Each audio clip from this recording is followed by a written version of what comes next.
Usually I come into the service with just my little tablet and one or two sheets of paper. Today, you guys, I loaded up and it filled and overflowing my notebook also, okay? So buckle up. That's all I got to say. Okay. So this year, we have been laying a foundation of faith, all right, challenging everyone who comes to Countryside to get in the game and to find a place to grow, a place to serve, a place to shine, and a place to celebrate. And let me just say, as is really apparent here, we love to celebrate around here, right? We love to celebrate, especially things like new life in Christ and new life in our nursery, right? Amen? So, and we love to celebrate with parents like Nathan and Megan when they come and commit to raising their child in a Christ-centered home. And even those celebrations are not the end of the story, but rather another beginning, right? The beginning of a new chapter in someone's life and the beginning of a new element of responsibility on our part as their church family. So let's all seek to do our part, to fulfill that commitment that we made by standing and gather around them and encourage them and support them as they are raising their children. And let us all continue to commit to doing those things, to helping those around us, and to fulfilling the good work that God has begun here. So today we stand kind of on a bridge, okay? We're on a threshold between two message series, all right? Between 2 years of church life, between a transitional model of ministry and a new model of ministry. And while we will be bringing a number of familiar elements with us on the next leg of this journey, we're also going to be venturing into some new territory. Our purpose will be the same as we've been talking about in the past weeks. We're going to continue to seek to fulfill the Great Commission and the Great Commandments. And our mission will still be the same, to lead people into a growing relationship with Jesus Christ. But the way in which we work together to attain these things will be changing slightly. Have you ever thought about the way in which the very first farmers worked the land? Okay, I'm saying go way back, thousands of years, all right?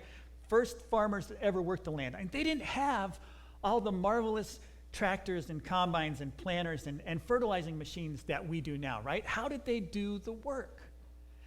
I'm just guessing that they used some very basic hand tools out of the materials that were around them, right? They probably took a stick and strapped a sharp rock to it to till up the ground, right? As a rudimentary hoe. The times have changed, and aren't we glad? I mean, aren't you glad that you don't have to go out into the wild and create your own tools out of the raw materials there before you start doing the work of farming and planting? Our tools have changed, but the fundamentals have not. Okay, we still have to prepare the soil. We still have to plant. We still have to harvest, and we are still planting seeds, right? And yes, I'm speaking of both farming and our kingdom focus around here now. God calls us to prepare the soil. He calls us to plant the seed, to spread the gospel. He calls us to bring in the harvest, to help people on their faith journey with him. Now, he is the one who waters the seed and prepares people's heart for growth, but we all have a very active part to play in the whole process. Just like Jesus' disciples did, just like every generation of believers have since Jesus. The message is the same, but the tools and the processes that we use to get it out there and to help people come to faith are changing. So today we're starting a new series. This series is on the supremacy of Christ, which is just a fancy way of saying, you know what, Jesus is Lord of all, right? And over the next several weeks, we're going to be diving deep into the books of Colossians and Philemon. And we're also going to be encouraging all of our classes to do the same. Next week, however, we're gonna put a pause on this new thing that we're starting, because next week, as I mentioned already, is Labor Day weekend, and we've got that special service planned. Long story short, you're not going to want to miss it. Like I said, it's hilarious, and it is for the whole family, all ages, all right? So everybody can enjoy it together, and everybody will get something out of it, trust me. If you are interested in getting a big picture view of the Bible and you love to laugh, you'll want to be here next Sunday. And then on September 8th, as I mentioned, we are going to be going to 2 services, 9 o'clock and 10:30. And we have also, as I've talked about in the past weeks, we've also been looking at, with the staff, a curriculum for the whole church that we can be working on studying God's Word together. Well, we now have those resources in hand, and we are ready to start utilizing those things.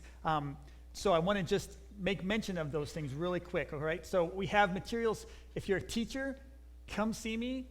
If you're one of our adult teachers, come and see me. Teresa and Tracy have materials for the youth and for the children. But I just want to let you know that out there on the table right outside my office, we've placed some of the devotional guides for the adults for this new series that we're looking at. And so I just wanted to let you know that there is a devotion out there called Fusion Next for adults without kids at home currently, okay? There's a devotional called Fusion, which is for adults with kids at home or grandparents who are regularly mentoring their grandkids, right? You can use that also. And then there's also one out there called The Brink, which is for college age and young adults. So you are welcome to pick these up. These devotionals are kind of go on a day-by-day basis, and I believe they start on the 1st of September. So if you pick them up today, you'll be a little bit ahead of the game. But that would also help us to know how many exactly we're going to need, because if we run out of what's out there on the table, then we'll order more. So today would be a good day if you're interested in grabbing one of those on your way out. But we want to kick things off with this morning looking at the book of Colossians, and we're gonna dig in and get there. But first, I'm going to get a little backstory first. All right. So in the northwestern part of the Middle East, the northwestern part of the Middle East. Okay. So what's modern day Turkey? 100 miles inland from the Mediterranean Sea. There's a place which is now countryside, but in the 1st century AD was the town of Colossae. And even then it was no longer at the peak of its existence, but it was still one of the main towns of the area, okay? If you'd go there today, you wouldn't see much more than rolling hills and farmland. There isn't really a whole lot of structure that would even indicate that there was a city there at one time. It's a land that is rich with farmland and pasture land because of the geography. I don't know if you realize this, but there are like 14 volcanoes in the small country of Turkey. Okay, and area around volcanoes is generally rich with minerals in the soil, and so it's great for growing crops and for pasture land. Sometime in the 1st century AD, a servant of God and a friend of Paul known as Epaphras was instrumental in the development of the church there. However, there was a problem. And the church there at Colossae was being threatened by false teachings. So Epaphras went to his friend Paul to seek some advice. Paul was at this time already a prisoner in Rome. So Epaphras went to see him in prison to get advice from the Apostle Paul. And his advice took the form of what we now know as a letter or the book of Colossians. Scholars to this day aren't totally sure what it was that Epaphras and the Colossian church were dealing with, what kind of false teaching that they were wrestling with. But it seems to have been some sort of attack against the person, nature, and position of Christ. So it may very well have been a spin-off of Gnosticism, okay, which was a heresy that was prevalent in the 1st century. One of the core elements of the Gnostic belief system was that spirit alone was good and all matter was evil. Okay, anything, matter in the universe, evil, bad, right?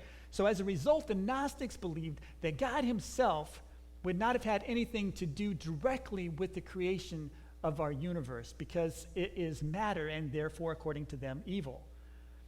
So in fact, they believed that the stuff of the universe was basically pre-existent, and that, which is, of course, not what we believe. We believe that God formed everything out of nothing. But they believed that the raw stuff already existed, But then they also believed that God, again, because he's spirit and he's the only thing good, holy, if that's, he's the creator, they saw him as the creator, then what happened was that God created a series of beings that kind of in line down from him until he got to one that was far enough away from him that it could handle this evil, crude stuff, matter of the universe, and then work on creating the universe.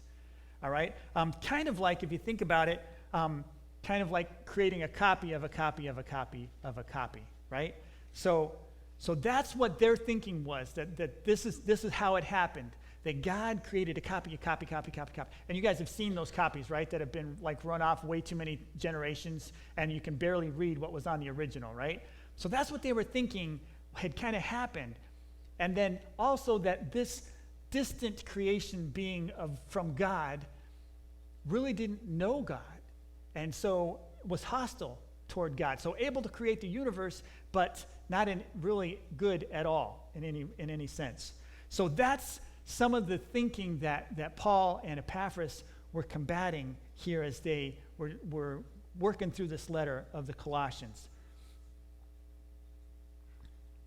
And this is why Paul spent so much of this letter of the Colossians putting the spotlight directly on Jesus and on his supremacy and his lordship overall. We're going to be looking today at the first chapter of Colossians and spending a good deal of time in verses 15 through 20. So if you got a Bible or a Bible app, you probably want to open up there.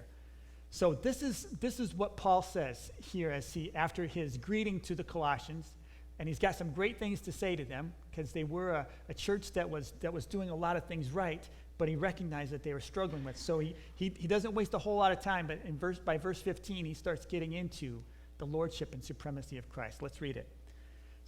He says, the Son is the image of the invisible God, the firstborn over all creation.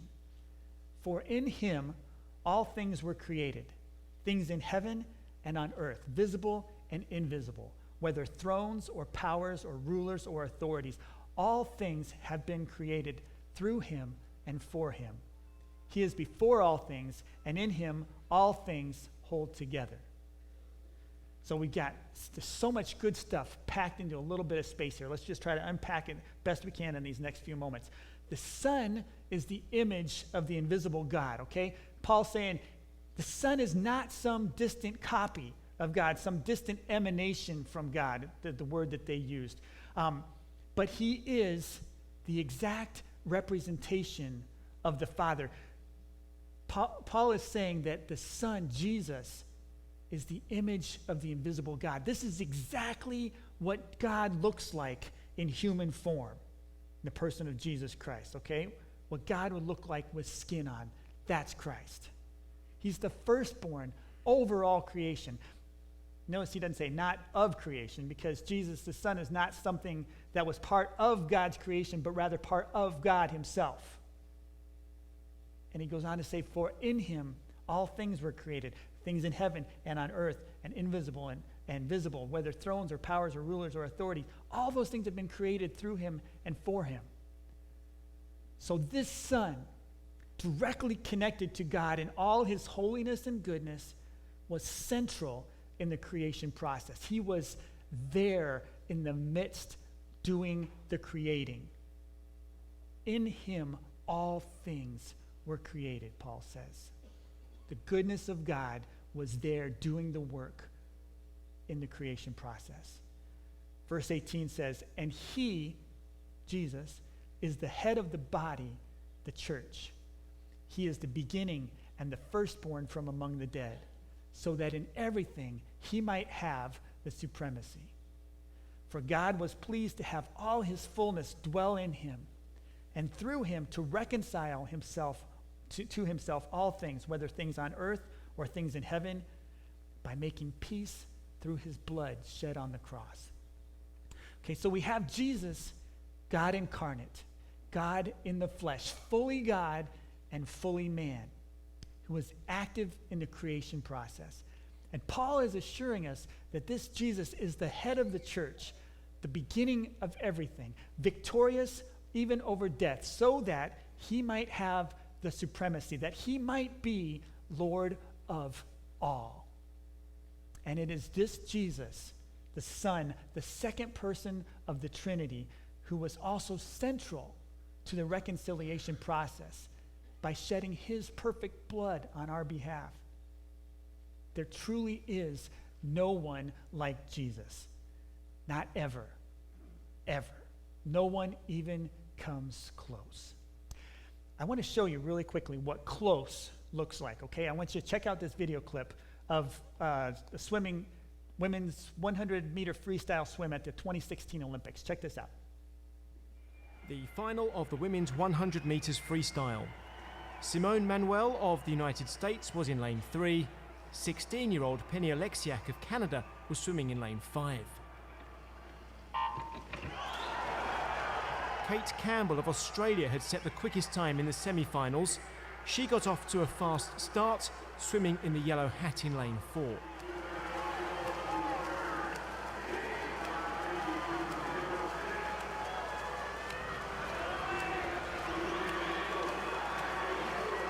Campbell reached the turn in first place ahead of world record pace. Her sister Bronte Campbell turned in second. But neither of the Campbell sisters would ultimately win medals.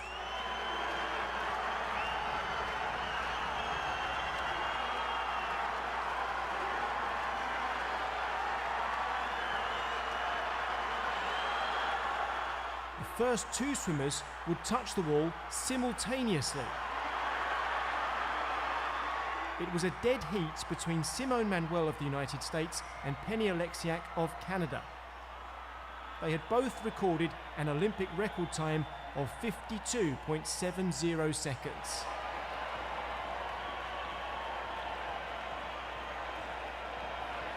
It was an unusual occurrence, and it meant 2 gold medals were presented. One to Penny Oleksiak of Canada, and also to Simone Manuel of the United States. The bronze medal went to Sarah Sjöström of Sweden. Okay, so these 2 Olympians tied for first in this event. Okay, now I just want you to think about this for just a second. Okay? And in my mind, it would be understandable in an event like, say the high jump or the pole vault or maybe even the long jump or something. Maybe not so much the long jump, but one of those other ones because you have everybody competing one at a time for like the high jump, right? And the bar goes up like 1 inch at a time. So it's pretty obvious if you make that level or not, right? And I could see where 2 people could easily, clear the bar at the same height and everything and both go home with a gold record. But swimming, a speed race, that's a little different.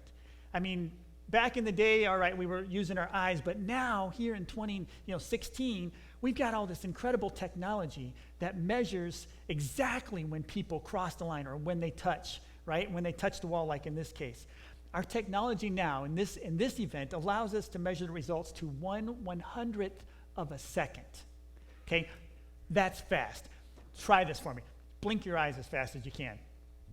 Okay, just one time, all right? So your little eye blink right there was 10 times slower than 1/100th of a second for most cases, okay? Some of you was a little slower than that even. So you could get 10 1/100ths of a second in your one eye blink. That's how fast it is. Yet even with such amazing precision in our measuring devices, we still had 2 athletes who scored Olympic record and also tied for the gold medal in this event. Very rare that this happens anymore in sporting events around here. In fact, there have only been 2 ties for first place in the Summer Olympic Games in the past 20 years. All right? Only 2 ties. 6 separate Olympics spanning 20 years and consisting of, get this, 1,781 individual events. It's a rare moment in the Olympic world when you see a tie for first place. But that's not the case with